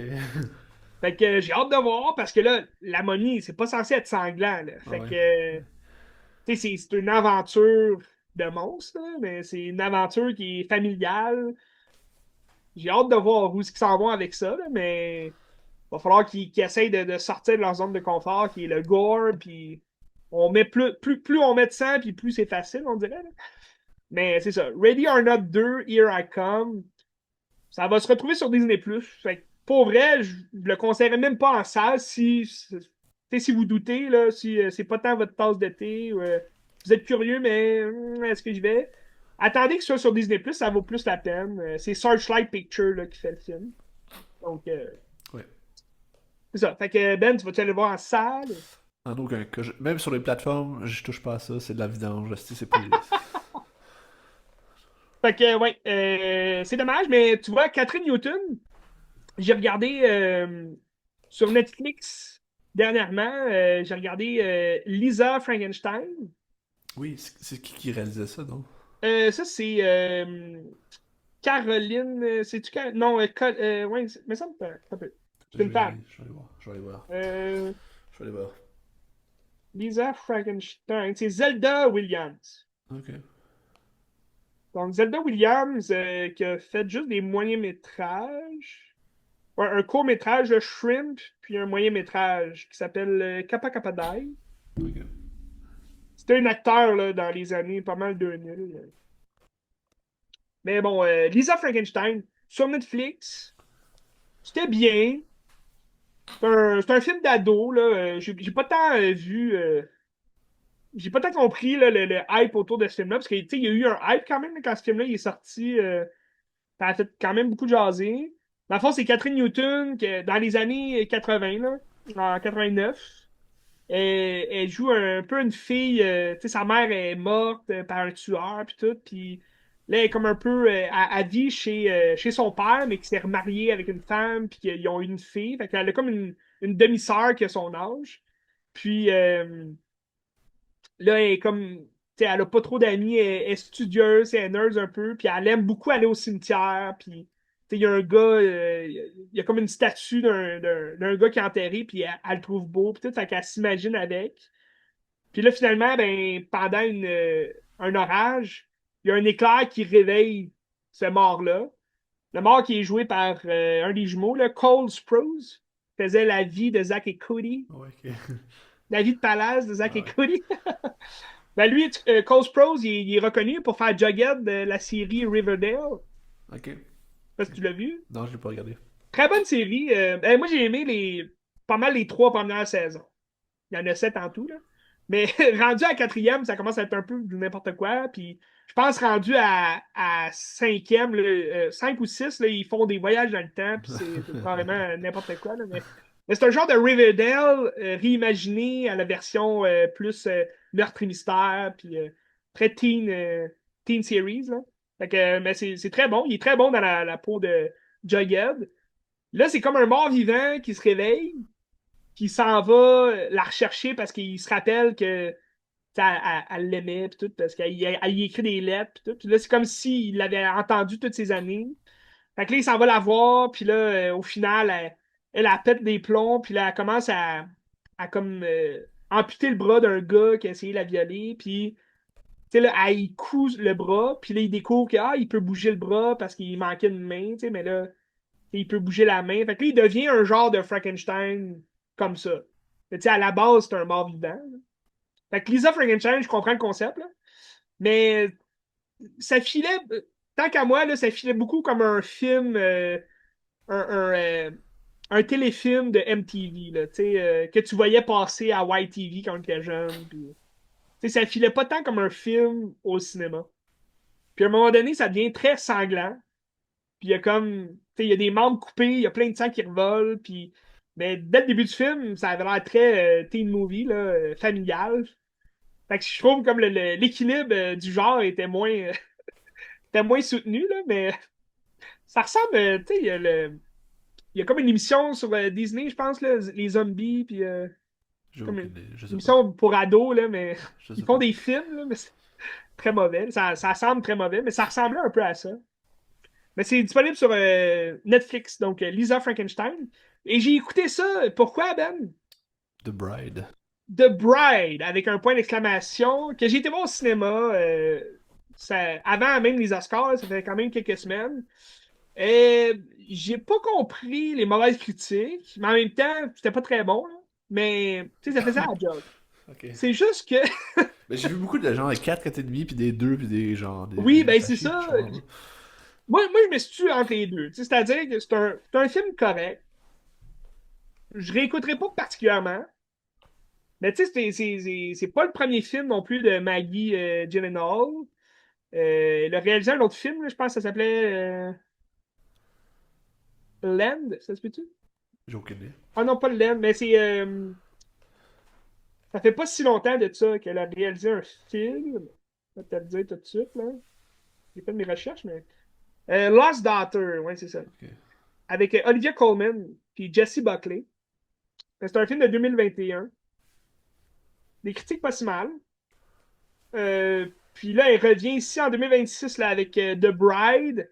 Jessie Buckley aussi, qui joue la mariée. Puis là, The Bride, bon, ça fait référence à The Bride of Frankenstein. T'as Christian Bell, qui joue Frankenstein dans le film. Jake Gyllenhaal va jouer un acteur aussi, là. On se retrouve dans les années 30, là. Fait que c'est comme un genre de mash-up entre film de monstre puis Bonnie and Clyde. Tu sais, Bonnie and Clyde, c'est deux amants qui faisaient des vols puis tu sais, ça tuait des gens. Là, c'est comme deux monstres qui veulent juste s'enfuir des policiers parce que ils ont tué quelqu'un. En voulant se défendre, ils ont tué des gens. Fait que là, ils sont comme pourchassés, mais on dirait qu'on va pas à fond dans le concept Bonnie and Clyde. Même si on le sent que ça a été beaucoup inspiré, mais on y va pas à fond. Tu sais, moi, j'aurais aimé ça que, tu sais, ça reste un film de monstre. Fait que vas-y à fond, puis tue-en des gens, là, tu sais, je veux dire, craque-en des coups, puis éclate-leur la tronche au sol. Mais, tu sais, il tue, tu sais, deux, trois personnes par accident, là, mettons, mais, tu sais, t'as Christian Bell, un Christy de bon acteur, mais on dirait qu'il se retient dans ce film-là. Tu sais, il joue un Frankenstein amoureux, qui est comme, qui a pas de contrôle. Tu sais, on mise sur la Bride, que c'est elle qui est comme bipolaire, puis moi, ça, c'est ce que j'ai moins aimé, puis je pense pour ça les mauvaises critiques, là, c'est que, ben, en fait, c'est ça qui oppose les bonnes critiques puis les mauvaises critiques, là, ben, les deux extrémités, là, les 4 étoiles puis les deux, c'est que c'est un genre qui est pas tant accepté non plus, là. C'est un genre bizarre où, dans la tête de la Bride, t'as Mary Shelley qui parle. Fait que c'est comme Mary Shelley qui parle à la Bride. Mary Shelley qui a écrit Ouais. Frankenstein. Donc, c'est un peu étrange. C'est un peu étrange. C'est comme si The Bride, c'était pas la Bride qu'on connaît, là, mais c'était une femme qui a eu comme un espèce de d'hématome dans la tête, puis qui a explosé, là, un vaisseau qui a explosé, puis là, il y a comme sa maladie mentale, c'est Mary Shelley qui dit t'es une femme, puis tu sais, tu peux faire ce que tu veux, puis fait que ça devient un peu bizarre, là. Mais c'est pas mauvais pour autant. C'est juste qu'à un moment donné, tu sais, exemple, t'as une scène de danse, puis là, tout le monde commence à danser. Parce que t'as Frankenstein qui regarde des vieux films des années 20, dont Jake Gyllenhaal, qui est l'acteur principal des films, puis tu sais, c'est en noir et blanc. Puis là, Frankenstein s'imagine à sa place jouer dans un film. Fait que là, à un moment donné, t'as une vraie scène là, devant d'autres gens. Puis il commence à danser, puis devant tout le monde. Mais tu sais, c'est un peu bizarre. Là, tu sais, c'est un concept, c'est un film étrange. C'est ça que je peux dire. Mais j'aimais beaucoup l'idée de mélanger monstre et Bonnie and Clyde. C'est juste, ils sont pas allés à vif dans le sujet. Puis ça, je trouvais ça dommage. Mais l'esthétique a l'air de fun aussi. L'esthétique était très bien. Ouais, ouais. Puis tu sais, t'as des belles scènes dans les cinémas, les vieux cinémas, tu sais, des années 30, puis avec le projecteur, tu sais, l'écran du film en noir et blanc. Tu sais, à un moment donné, ils sont au cinépark, tu sais. L'esthétique est bon, les acteurs sont bons, mais je sais pas, c'est comme dans. On dirait qu'ils ont voulu trop en mettre, là, pour que ce soit farfelu, pour que ce soit un peu bizarre, puis ça fait juste en sorte qu'on déconnecte. Dommage. C'est dommage. Mais c'est Ouais. en salle, si vous voulez aller le voir. Tu Puis, veux-tu que j'avais parlé de mon autre film qui est en lien avec ça? ouais, Un peu? vas-y, vas-y. Ben là, je te parle de Netflix, tu sais, avec Lisa Frankenstein. Mais j'ai écouté aussi un autre film de Netflix que je trouvais que ça ressemblait un peu à The Bride. Ça s'appelle Your Monster. Your Monster avec Melissa Barrera. Donc, on parlait de Scream, Scream 2022 puis Scream 6, qui est une des sœurs Carpenter. Donc, Melissa Barrera a fait un film en 2024, je crois. Je pense bien que c'est 2024. Qui s'appelle Your Monster. Puis ça n'a pas joué ben au cinéma, pas partout en tout cas. Là. Puis dans lequel elle joue. Ben, ça, je t'en ai parlé un peu dans notre épisode spécial des Oscars. Je trouvais que ça ressemble. C'est un film qui ressemblait. Ben, ça ressemble pas du tout, là, mais je veux dire, le concept là, du scénario, ça ressemble un peu à Sentimental Value. C'est-à-dire que Melissa Barrera joue une actrice. Puis elle chante, elle fait des comédies musicales. Puis son chum, c'est un metteur en scène qui est en train de lui écrire une comédie musicale juste à elle. Puis elle va faire Broadway, elle va devenir une big star. Mais là, elle tombe malade. Elle a comme un cancer du foie, tout pancréas, tout le kit. Puis elle est comme à l'hôpital pendant des jours puis des mois. Puis son chum, un moment donné, il dit ah, je suis plus capable d'être ici, là, à t'attendre. Puis tout. Fait que là, il la quitte. Puis là, elle a guéri. Fait qu'elle retourne chez elle, mais lui, il a comme refait sa vie un peu. Puis il y a son show qui s'en vient. Puis là, elle est comme on s'est séparés, mais je suis encore amoureuse de lui. Puis tout. Fait qu'elle retourne faire des auditions parce qu'elle sait qu'il fait des auditions pour donner le rôle à quelqu'un d'autre. Puis là, finalement, elle gâche un peu l'audition, là, elle est pas très bonne. Puis, tu sens que lui, il s'en veut. Fait que là, il lui donne la doublure, dans le fond. Il dit, si l'actrice qu'on a choisie est malade, ben, tu feras la job. Fait que là, elle, pendant ce temps-là, elle vit chez elle, mais elle a comme du bruit dans sa chambre, dans son garde-robe au fond. Puis là, elle se demande c'est quoi. Puis finalement, ben, elle va découvrir un monstre qui vit là. Il est poilu, il ressemble à la bête dans La Belle et la Bête. Puis là, il fait juste dire hey, dégage de chez nous. Tu sais, c'est chez nous ici. Fait que là, il la met dehors. Puis là, elle est comme c'est chez nous ici. Qu'est-ce que tu fais là? Puis là, il dit hey, tu sais, c'est en anglais, mais tu sais, il sac là, tout le long. Il dit hey, go fuck yourself. Tu sais, you're a fucking crazy girl. Puis là, tu sais, il dit plein d'affaires vraiment méchantes. Puis là, il dit pendant des années, tu t'es pas venu me voir, puis t'es resté avec ton chum, ben là, retourne-y avec. Fait que là, ça devient, vraiment comme une espèce de jeu de l'amitié où, c'était son ami d'enfance, son monstre dans le placard. Mais tout ça, ça revient aussi au fait où c'est comme une maladie mentale. Ouais, ouais. Arrête de l'aimer parce que t'es belle, puis t'es bonne, t'es capable, tu peux t'aimer toi-même, puis tu peux grandir par toi-même, tu sais. Mais là, elle tombe amoureuse de son monstre. Fait que là, il y a comme de l'amour, mais là, finalement, elle retourne vers le gars, puis là, le gars, il essaye de avoir du sexe avec elle. Puis là, en tout cas, c'est confus tout ça, mais à la fin, elle devient un peu psychédélique, là, puis elle fait le spectacle, mais il y a comme de quoi qui explose, puis en tout cas, c'est. Checker ce film-là, c'était très bon. C'est très original aussi comme film, puis moi, j'aimais beaucoup l'idée du monstre, là, qui est juste comme moi, je suis ici parce que je vis ici depuis des années. Puis, tu n'as pas ta place chez nous, là, tu sais. Parce que tu vas, à un moment donné, tu vas voir dans son placard, puis c'est pas juste des vêtements, puis il y a un mur, là, tu sais. C'est comme Ouais, toute sa chambre, tu sais, le monstre vit là, tu sais. Fait que, non, c'était très bon. Puis ça mélange aussi la fantaisie, tu sais, La Belle et la Bête. Tu redécouvres aussi un peu La Belle et la Bête là-dedans. Puis, tu sais, à un moment donné, ben, ça tombait bien parce que j'allais voir The Bride. Puis j'ai écouté ce film-là juste avant, puis à un moment donné, c'est un bal costumé, puis elle se déguise en The Bride, tu sais, ok. avec ses cheveux, puis là, t'as le monstre qui arrive, puis ils dansent ensemble. Mais c'était très particulier comme film, j'ai beaucoup aimé. Ça Intéressant. aussi, c'est une réalisatrice, on va dire ça. Intéressant, ça. Mais c'est pas un Ouais, film je vous fait le par... conseille. C'est fait par Netflix? C'est pas fait par Ok. Netflix. Je te dirais, là, c'est Mermad et le studio Bumbo Sport and Entertainment. Ok. Fait que c'est très niché là, comme production. Puis c'est Caroline Lindy qui a fait ce film-là. Ok. J'ai rien vu d'elle. Je pense qu'elle a juste fait des courts-métrages. Ok. Ouais. Fait que c'est son premier et seul film long-métrage. Intéressant. Ouais, c'était très bon. C'est ça l'image. Ouais. Donc sur Netflix. Par exemple, il est juste en anglais, là. Fait que écoutez-le. Est-ce Il y a que des tu... sous-titres. Est-ce que tu veux que je fasse le pont avec Netflix? J'ai une œuvre Netflix que ben, t'as vu en Ah, partie, ben là, oui. mais... Bon, dis donc. Écoute, c'est l'Oscar du meilleur film d'animation Ah cette ah! année. Pour quelle raison, je ne sais pas pourquoi. Ben, je pense que c'est parce que c'est populaire, mais je comprends pas pourquoi. K-pop Demon Hunters. Yes. J'ai entré dans la folie. Je me suis dit, ben, je vais le regarder, parce que tout le monde capote depuis il y a des mois. Fait que- La Euh, chanson, tu l'entendais aussi, là, tu sais. mais il y a deux, trois tonnes dans ça qui ils roulent quand même pas pire, puis pour vrai, sont vraiment bonnes. Là.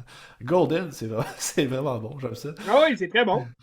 Puis justement, tu sais, l'histoire, c'est un groupe de K-pop féminin que, en dehors de leur spectacle, ils vont chasser des démons. Puis c'est ça, ils chassent des démons. Puis là, t'apprends que une des chanteuses du groupe, ben, elle a un secret, c'est une démon. Mais là, c'est une tueuse de démons, puis elle essaie de se cacher pour dire, ben là, comment tu fais pour vivre avec le fait qu'il y a une démon, mais tu tues des démons, puis elle essaie de. Ouais. Puis elle dit pas à ses amis le savent pas, fait que c'est comme elle vivre dans le mensonge tout le temps, puis c'est d'essayer de s'accepter, puis tout ça, tu sais. Puis tu sais, Golden parle exactement de ça, la chanson, c'est de Ouais. sortir du secret, puis de s'affirmer.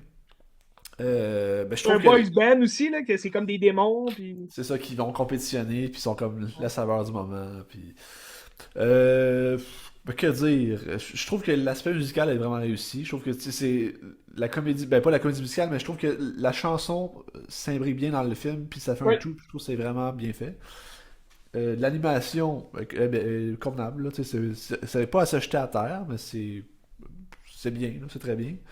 Ça se regarde très bien. Ça se regarde bien. C'est un film qui est correct, là, qui est brillant, qui est comme des morales intelligentes qu'on a déjà vues, tu sais, de genre. Tu sais, La Reine des Neiges, c'est un peu la même chose aussi. C'est ça. C'est s'affirmer, là, tu sais. Puis c'est ce que je trouve dommage, c'est que c'est une histoire qu'on a déjà vue à peu près.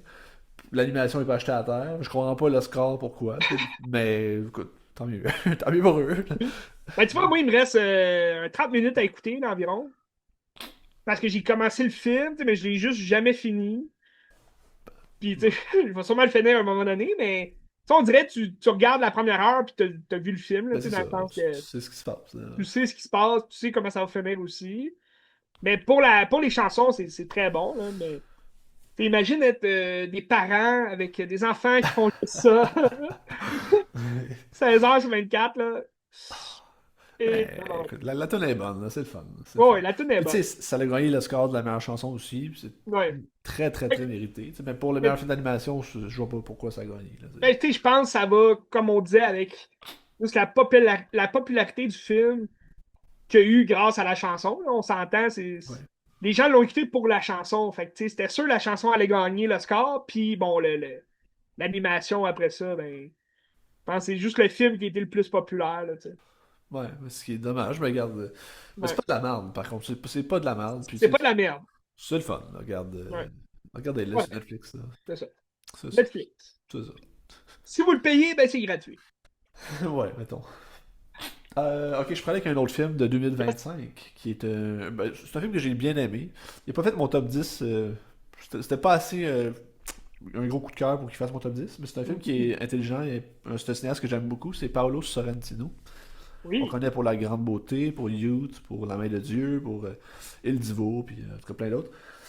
Puis il a fait un film en 2025 qui s'appelle La Gradia, La Grâce, avec Tony Servillo, qui est l'acteur fétiche là, qui joue dans beaucoup de ses films, dont la beauté, La Grande Beauté.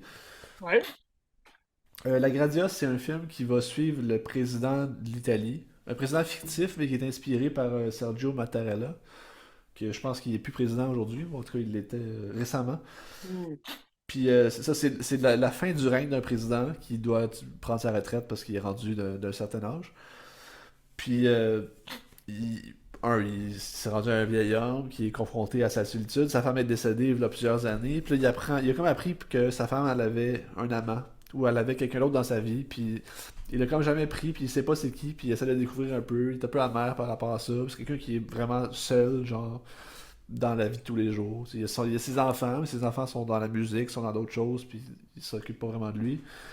Puis là, comme président, il est confronté à une loi qui permettrait le suicide assisté. Puis c'est comme un peu contre ses valeurs, parce que tu sais, l'Italie, c'est quand même très conservateur, c'est très religieux encore. Puis là, il se questionne à savoir, tu sais, c'est quoi le leg que je vais laisser, c'est une bonne idée, ça va comme ça. Sa fille, elle pousse pour qu'elle de passer ça ou pas, tu sais.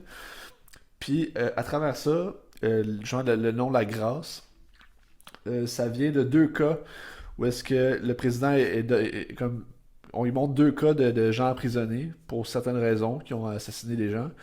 mais que ça serait pour des raisons qu'ils ont assassiné des gens. Fait que là, il doit décider s'il leur donne la grâce ou pas. Fait que là, il s'en va comme en prison, les rencontrer, essayer d'analyser le jugement, puis le dossier, voir qu'est-ce qu'on fait avec ça. T'sais. Puis tout ça fonctionne avec la notion de suicidacité, puis c'est toutes des affaires touchées.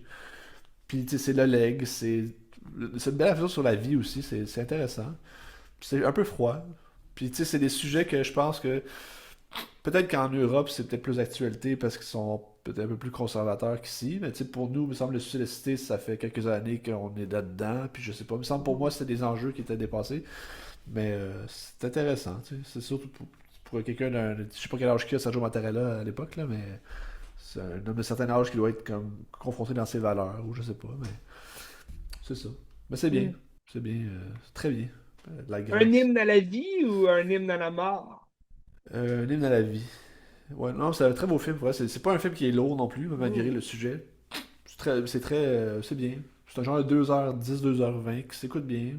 Un petit peu froid, mais c'est ça. Ben, dans des grandes chaleurs, ça fait jamais de tort. Oui, mais tu sais, c'est pas exubérant comme La Grande Beauté, mettons, là, où est-ce que c'est Mhm. Rome, c'est tout l'excès. Là, c'est Oui. vraiment plus terre à terre, un gars qui est un peu triste quand même, là, mais c'est- En- Tony Servillo est très très bon, là, vraiment. Fait que, ouais. Tu l'as vu où, ce film-là? C'est sur Mubi. Mhm. À voir, je vous Sur, conseille. sur Crave, t'as Parthénopée Oui, je voulais le regarder en doublé, mais j'ai pas pris Mhm. le temps encore. prochainement. Ouais, prochainement. Dans ma liste, moi aussi. Ça a l'air bon. Yes. Moi, il me resterait un film. Moi aussi. D'accord? Tu veux-tu que j'y aille? Ouais, vas-y. Un film Apple TV. Oui. On est dans les Nomination aux streamings. Oscars aussi, hein. Aux Oscars Oui. pour meilleurs effets visuels. Oui. Donc, je te parle de Lost Bus. Oui. The Lost Bus. Un film de 2025 mettant en vedette Matthew McConaughey sur Apple TV. C'est un film de qui, donc? Paul Greengrass. Qui a fait les Jason Bourne, là, c'est ça? Oui, reconnu pour les suites Ok. de Jason Bourne. Parce que le premier, La mémoire dans la peau, c'était Doug Liman. Ok. Reconnu aussi pour Captain Phillips avec Tom Oui, oui. Hanks. Ok. Et il a retrouvé Tom Hanks dans un film de COVID, là, News of the World. Oui, c'est vrai. Ok. C'était bien comme film, hein, sans plus. Mais c'était bien comme l'était aussi The Last Boss. Donc, c'est pas un film incroyable. C'est pas un mauvais film pour autant. C'est un film de catastrophe naturelle. Histoire vraie aussi, hein. Oui, une histoire vraie, donc un disaster movie, comme on en connaît plusieurs. Puis là, comme c'était projet Dernière Chance que j'allais voir en grande primeur cette semaine, ben, je me suis dit, ah, c'est l'occasion spéciale d'écouter The Lost Boss, qui parle de feux de forêt. Donc, on se retrouve, je crois que c'était en 2018, je ne me rappelle plus de la date exacte, là, mais je crois que c'est en novembre 2018. Dans les montagnes où il y a eu beaucoup de chaleur, puis c'est un fil électrique qui a comme allumé la mèche, puis là, ça a fait en sorte que c'est un gros feu de forêt là, qui s'est étalé sur plusieurs kilomètres là, en Californie. Donc, Matthew McConaughey qui joue un père irresponsable un peu, désabusé, qui est chauffeur de bus, mais il est pas trop à son affaire. Là, tu sens qu'il y a du vécu derrière la cravate, du mauvais vécu.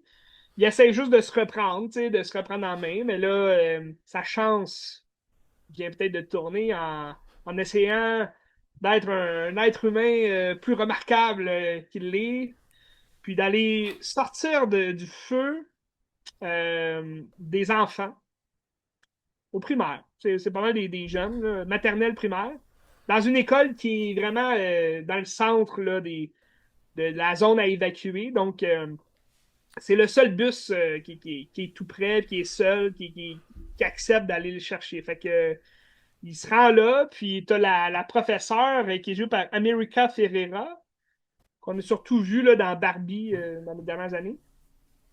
C'est l'institutrice qui va accompagner les jeunes dans le bus, puis là, qui va comme le supporter lui tout au long de la ride. Mais dans le fond, ce qui arrive, c'est que là, ils sont dans le trafic, parce que tout le monde du coin, ils veulent partir de cet endroit-là.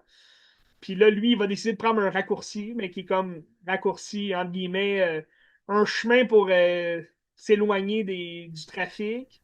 Mais là, il va se retrouver embourbé dans le feu. Fait que là, euh, nomination aux Oscars pour spécial effect. Parce que oui, effectivement, le gros point positif du film, c'est que le feu est prenant. Tu sais, tu rentres dans la forêt qui est en feu, puis le feu devient vivant, là, fait que ça devient vraiment rapide, des coups de caméra dans le feu, puis tu suis le bus qui roule à toute allure, puis là, c'est prenant quand même, là. J'aurais aimé vivre ça peut-être sur grand écran.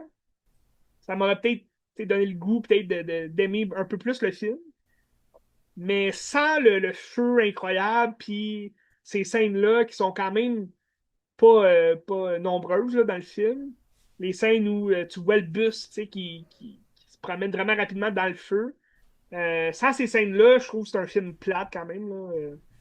Ouais. Tu crois là, en le personnage de Matthew McConaughey, mais c'est quand même long. Là. C'est un film de 2 heures, 2h10 même.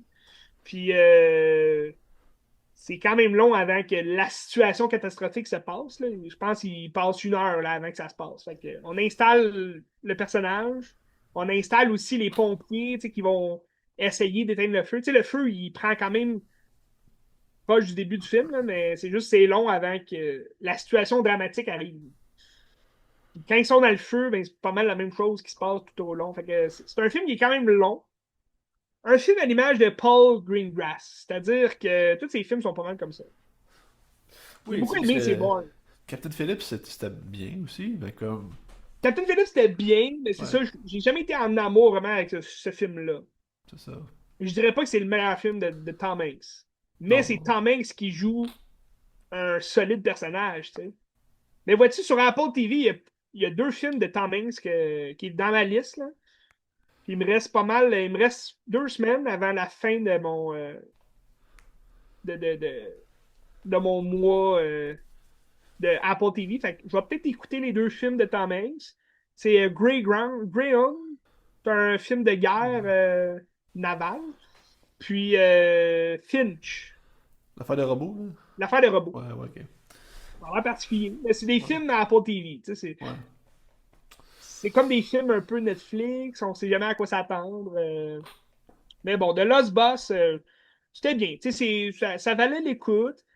Je vous dirais pas d'acheter, de prendre un mois à Apple TV juste pour le voir. Là. Si vous avez un mois d'Apple TV, au moins, regardez Napoléon, version longue, de 3 heures. Killers of the Regardez Flower Moon. Killing of the Flower Moon. Amusez-vous. Eternity, c'était très très bon, que j'ai vu au cinéma. Là, il est sur Apple TV aussi. Donc, Paul Greengrass. Matthew McConaughey, c'était quand même le fun de le voir. Ça fait longtemps qu'il n'a pas fait de film, c'était maudit-là. Mais il avait pas arrêté un peu. Je pense qu'il était rendu prof à l'université ou je sais pas trop quoi, là. Ouais, ben c'est ça, il a comme arrêté un certain temps. Est-ce qu'il revient en force pour d'autres trucs? Je pense, The Last Boss, il était revenu faire un petit caméo dans Deadpool et Wolverine. Il faisait le Deadpool Cowboy. Sinon, il a fait la voix là, pour le film Sing 2. Ok. Il a fait aussi un petit court-métrage de Sing.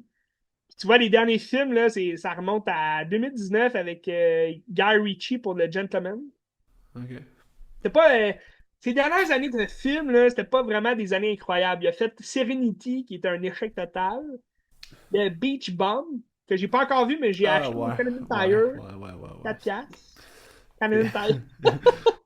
Donc, je vais sûrement écouter ça de Harmony Corinne. Ouais. Surtout que j'ai pas vu Spring Break non plus, Ah, que ça je c'est vais bon. voir Ça c'est sur Prime Video. extraordinaire, ça. Là, faut que tu vois ça, là. Ben, c'est ça, faut que je me lance là-dessus. Puis il avait fait aussi là, en 2018 là, White Boy Rick, qui n'a pas été Ouais, un ouais, ouais. succès non plus, là, qui n'a Ouais. pas été prévu. Puis juste avant ça, un de ses pires films qu'il a fait, c'est la tour noire, la tour sombre, The Dark Ouais, Tower, ouais, ouais, ouais, ouais. qui était vraiment pas bon. Fait que tu sais, je pense qu'il a vécu beaucoup de murs, punché, one after one. Puis là, il s'est dit, hey, je vais aller enseigner. Tu sais. Dommage. Ben, je pense qu'il y a un podcast aussi, il y a comme Ah, je sais pas pas. un podcast, mais il y a comme une émission. Là. Tu sais, il parlait avec Timothée Ouais, Chalamet. ouais, ouais. Mais je sais pas. Il Je ne boit du pourrais dire. whisky, puis il parle en buzz. Je ne pourrais dire. How? How Your Texas Language. Bref, Matthew McConaughey.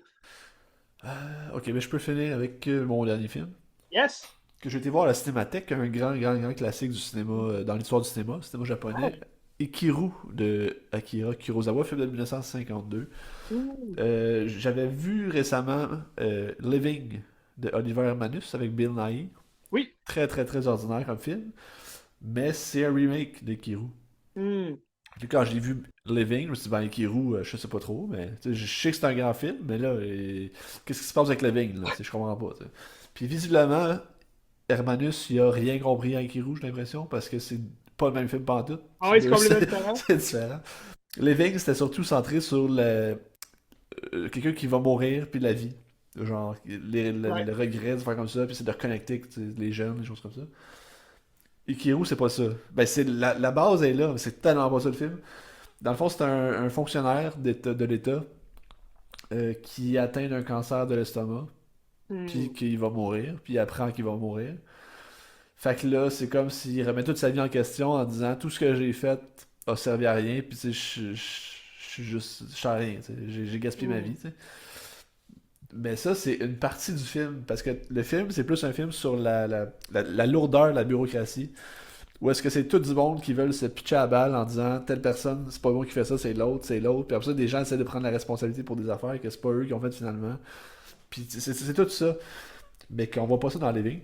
Hmm. Puis c'est ce qui fait que je trouve que c'est un film vraiment intéressant parce que, un, ça parle du Japon de l'époque. Il y a des bouts où est-ce que le rythme est comme fucky parce que justement, c'est juste la répète de. Les gens essaient de comprendre qu'est-ce qui s'était passé avec un dossier après qu'il soit mort. Tu sais. Mhm. Puis ils font juste répéter toujours la même chose, que ça fait pas de sens, mais c'est ça le propos justement, c'est que la bureaucratie c'est n'importe quoi, puis c'est juste du monde qui perd leur temps. Tu sais. Puis là, on perd notre temps en regardant ça, puis je trouve ça vraiment génial. Puis au-delà de ça, il y a quand même tu sais, l'aspect émotif de la mort, puis de quelqu'un qui réalise qu'il a perdu sa vie, c'est quand même important. C'est quand même très Ouais. triste à regarder. Là. Mais au moins, ça donne des bonnes leçons. Mais tu sais, quand t'as le temps de penser aussi à ta vie, hey, j'ai-tu vraiment vécu, moi? Ben c'est ça, puis du moment qu'il apprend ça, après ça, il va comme décider de prendre genre 2 jours à faire plein d'affaires, puis il trouve une jeune fille avec qui il travaillait, puis comme, Hmm. il dit ben let's go, tu sais, là ils vont manger au restaurant, ils font plein d'activités, puis c'est comme s'il essaye de vivre, puis de retrouver sa jeunesse un peu le temps qu'il peut. Tu sais. Puis c'est beau, c'est vraiment un beau film. Mhm. Puis, tu sais, souvent, on regarde des films des années 50 japonais. Ouais. Ça a le film des années 50 japonais, là. Tu sais, c'est lent un petit peu, ça a le look. Mais ça, je trouve que le beat est parfait. Genre, c'est très moderne, ça arrête jamais. Puis ça me surprend. Genre, ça m'a vraiment surpris quand j'ai vu ça. Je pensais pas que ça allait de même. Tu sais, Rashomon, tu le regardes, ça fait son âge, tu sais. Ouais. Pas celui-là. Celui-là, je trouvais ça coulait. Il y a même Ok. des bouts, la bout où il voulait vivre, ça me rappelait un peu genre Anora, tellement ça allait vite. Puis j'étais comme, Oh, oh my ouais. god, ok. C'est particulier, mais comme c'est vraiment très bon. Tu sais. Puis c'est dans le top 15 ou 16, je pense, sur Letterboxd de tous les temps. Fait que, Hmm. avec raison. Avec raison. C'est À très voir, bon. absolument. À voir. C'est sur Canopy si ça vous intéresse Canopy, gratuitement ok. ou Criterion Channel. Mais Intéressant. ouais, très bon. Je vous le conseille Wow. fortement. Ouais. Ikiru. Ikiru, qui veut dire living en japonais. Là. Vivre. Living. Ah oui, ok. Ouais, c'est ça, ouais. Bon. Fait que c'est pour ça le remake. Exactement. Mais le remake est vraiment pas bon. Puis je Bill comprends pas. Nighy. Je comprends Pourquoi pas Bill, pourquoi. il a décidé de faire ça? Ben, écoute, c'était un beau projet. Mais que, je sais pas, il n'y avait pas d'émotion. C'était fret. Fait que, en tout cas. Oh, Ikiru, décevant. très bon. Je vous le Hmm. conseille. Fait que c'est ça. Incroyable. Ben, les films, ça nous fait vivre toutes sortes d'émotions, toutes sortes de choses. Il y a des bons films, des mauvais films. Semaine prochaine, qu'est-ce que tu regardes, Ben? Ah là là, c'est toujours la question que je sais plus quoi répondre. Je sais pas, c'est. Ben écoute, j'ai écouté le Godfather 1. Tu sais, je vais regarder les Oh, autres pour complémenter. Parce que j'avais t'avais vu. jamais vu. Ben le 1, je l'avais vu. Les autres, je les ai pas vus. Fait que Oh, j'ai hâte de voir la suite. faut que tu écoutes. Faut que tu écoutes les. Absolument. T'as pas le choix. T'as On pas le verra. choix. Je sais pas encore que je regarde. Je vais aller voir Et- Project Hail Mary, assurément. Oui, ça, très bon film à voir en salle. Ouais, j'ai hâte. Semaine prochaine, il n'y a pas de grand film, surtout au niveau divertissement hollywoodien. Il y a They Will Kill You qui sort. C'est quoi ça? Ça a l'air d'un copier-coller à Ready or Not. Ah ouais, ok. Mais c'est quoi non ça? Oui, mais c'est avec des acteurs Tom Felton, donc Drago Malfoy, Oui, ok, j'ai vu passer. joue Ok. dans ce film-là. Patricia Arquette aussi, que ça fait longtemps qu'on n'a pas vu. Heather Graham. La protagoniste, c'est Zazie Beetz, qui a Ok. fait Domino dans Deadpool, mais qui n'a Ok. pas fait Cool. grand-chose d'autre. Donc, ça ressemble beaucoup là, à. Je te lis l'exemple, le résumé du film, là, l'espèce de synopsis. Là. Le film déchaîne une comédie d'horreur action survitaminée et gorgée de sang où une jeune femme doit survivre à une nuit dans le Virgile, le repère tordu d'un culte démoniaque, avant de devenir leur prochaine offrande dans un affrontement spectaculaire et audacieux, mêlant mise à mort épique et humour noir tordant. C'est exactement la même petite affaire que Ready or Not. Je ne comprends pas. Puis sais-tu qu'au début, la date de sortie de Ready or Not Ouais, 2, c'était le c'était le même date, 27 oui. mars. Ouais, je sais. Fait que les deux films devaient sortir en même temps, puis c'était la même petite affaire. C'est très intéressant. Fait que Intéressant. c'est ça, ça dépend de quelle façon ils vont explorer ce film-là. Mais je suis pas certain que ça va être plus incroyable que Ready or Not. Là. En À tout cas, suivre. j'espère que ça va être mieux que le deuxième. À Mais suivre. à suivre. Sinon, mardi le 24 mars débute la saison 2 de Daredevil Born Again. À voir absolument avant Spider-Man qui s'en vient, Brand New Day le 31 juillet. Et le 27 mars, c'est aussi ce que je parlais tout à l'heure, là, euh, Mike and Oui. Nick and Alice, qui sort sur Disney+, donc le 27 mars. Et là, je me prépare, Ben. Je vais sûrement écouter beaucoup de films d'animation cette semaine. Surtout Super Mario Bros, que je sais que tu as Ah, écouté ben, je l'ai dernièrement. écouté, ouais. Ouais, je l'ai écouté hier. Parce que le 1er avril sort Super Mario Galaxy, donc très hâte de voir ce film-là. Très Puis, hype. puis J'avais beaucoup aimé Super Mario Bros, bah, mais j'ai été déçu parce qu'on voyait pas, tu sais, on voyait pas Yoshi, puis ben écoute, on peut faire un peu de millage là-dessus parce que, tu sais, je l'ai écouté hier, puis c'est un film que je trouve pas très bon, là. Je trouve que c'est un film j'ai du plaisir à le regarder, puis je trouve ouais, que ça sert ce que ça sert, donc vendre plaisir des affaires. nostalgique, là. Exactement, tu sais, vous faire Ouais. vouloir jouer au jeu, des affaires comme ça. Mais j'ai l'impression que le deuxième peut être meilleur parce que le premier, l'histoire est nulle. Il n'y a pas d'histoire, c'est juste, il Ouais, y a un problème, ils vont chez Donkey Kong, ils reviennent, ils attaquent. c'est Mais ça. c'est entrecoupé de scènes nostalgiques, de comme qui font rappeler les jeux, des affaires comme ça, puis ça marche. À découvrir le monde un peu. Exact, mais j'ai l'impression que le deuxième peut pas être ça, puis ils doivent avoir une meilleure histoire que ça, donc ça risque d'être meilleur. Genre. Je- J'ose croire que tu as raison, Ben, puis J'espère. j'espère aussi. Parce que oui, moi, c'est tout simplement la nostalgie là, qui m'a ramené vraiment à l'enfance en écoutant le premier film. Puis aussi des petites gags là, que juste ceux qui ont vraiment Ouais. joué souvent à Mario peuvent comprendre. Mais j'ai très hâte de voir Yoshi là, dans le deuxième. Puis Ouais, je sens puis qu'on va avoir j'ai. d'autres personnages aussi Oui, oui, qu'on oui. ne voit pas dans la bande-annonce, là, mais je Ben, sens qu'on écoute, va avoir d'autres on surprises. va-tu dans la petite rumeur que je crois avoir vue. Ben oui, Fox, vas-y. Fox McCloud, il serait dans le film. Oui, Ça, ben c'est j'ai. ça, c'est Ouais, ça, je pensais, j'avais oublié. c'est Ben ça. oui, il y a comme une petite scène dans le Ben, trailer. c'est ça. Où On est-ce que voit comme tu un vois? gun de Exact. côté, là. Ouais. Exact. Fait que là, est-ce que ça va amener un gros multiverse Star de. Fox, ça serait incroyable. Oh, Ben, tu ça sais, c'est déjà, excitant. Donkey Kong, il Ouais. était censé là, partir sur un univers Donkey Ouais. Kong. Oui, mais l'affaire, c'est que Donkey Kong puis Mario, c'est le même. Tu sais, les premiers jeux Donkey Kong, Mario était Ouais, dedans, tout ça. Fait que ça fait du sens. Star Fox, c'est comme pas rapport, mettons, dans Super Smash Bros. Là. ouais. Ils se Non, c'est connaissent pas ça. vraiment. Fait que ça, j'ai hâte de voir qu'est-ce qu'ils vont faire avec ça. Est-ce que Parce que c'est là, par vraiment lui après, pour vrai? t'as Kirby. Tu sais, par après, t'as Ouais. Kirby. T'as tout Metroid. ce qui est Link. Là, Ouais, là ouais. t'as un film de Zelda là, qui s'en vient, Ouais. mais tu sais, tout ce que t'as Link. T'as Samus qui pourrait Ouais. être incroyable aussi, en live action C'est surtout. ça. Là. C'est ça. Fait que... Je comprends pas qu'on n'a jamais fait de live action de Samus. C'est une femme. Ouais, je sais. Tu sais, ça serait genre le personnage incroyable à faire. Là. Ben, au final, c'est un peu Alien. Là. C'est inspiré d'Alien, de Metroid, là, mais Non, ouais. c'est sûr, mais c'est le concept, là, je pense. Ouais. Concept de Samus, là, tu sais. Ouais, ouais. Mais Une femme ouais, guerrière. absolument. Absolument. Mais en tout cas, avec la venue de Mario Galaxy, ben, ils se promènent de galaxie en galaxie, tu sais, Ça, j'ai hâte. ils vont peut-être aller sur, justement, la planète de Kirby, planète de Fox, en tout cas, J'ai hâte de Star voir. Fox. J'ai hâte de voir. Très hâte de voir. Très hâte. Très hype. 1er avril. Oui. Il va y avoir du monde en salle en plus. Ah, Parce c'est sûr. que, là, je dis pas, ben oui, il va y avoir du monde en salle, mais dans les salles. Ouais. Il va y avoir du monde. Parce que c'est Pâques. Ouais. Beaucoup de congés, les jeunes n'ont pas d'école. Je pense qu'il était sorti à la même date Ah, je sais pas. que le 1er avril, c'est un mercredi. Oui. Et les Écoute, jeunes ont comme congé le 2, le 3. Fait que, à suivre, Ben, je sais pas quoi dire.